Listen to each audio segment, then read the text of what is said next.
Hello বন্ধুরা, welcome to my channel the work traveller. আজকে 27 April. আজকে আপনাদের সঙ্গে শেয়ার করতে চলেছি আজকে আমাদের গাড়ির তেল কত খাই সেটা আপনাদের সঙ্গে শেয়ার করবো, দেখতে থাকুন। আজ আমাদের গাড়ি দুডিপের গাড়ি ছিল, কত তেল যায় দেখা যাক, দেখতে থাকুন। এখন চলে গিয়েছে 60-এর ওপর চলে গিয়েছে। আজকে আমাদের গাড়ি সারাদিন অটো রিজার্ভ অন ছিল, এর জন্য তেল একটু বেশি যেতেই পারে। দেখো তেল চলে গেছে 71 লিটার 75 পয়েন্ট, মানে 6600 টাকার তেল চলে গেছে। বাস, তো তেল নেওয়া কমপ্লিট।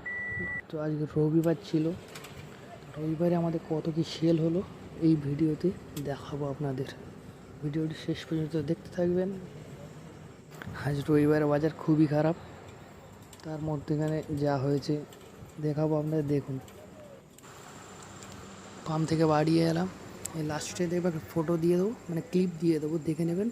মানে সব গাড়ির লিস্ট আছে ওখানটায়, লিস্ট থেকে আমাদের কত ভাড়া হচ্ছে দেখে নেবেন, ঠিক আছে? এই দেখে নিন, আমি যে বাসটা চালাই বাসটার নাম্বার হচ্ছে 682। এই দেখো সবার নিচের উপরেরটা ওইটা আমার। আর ভিডিও ভালো লাগে লাইক কম শেয়ার, আর পাশে আসো, পাশে থেকেও সাবস্ক্রাইব।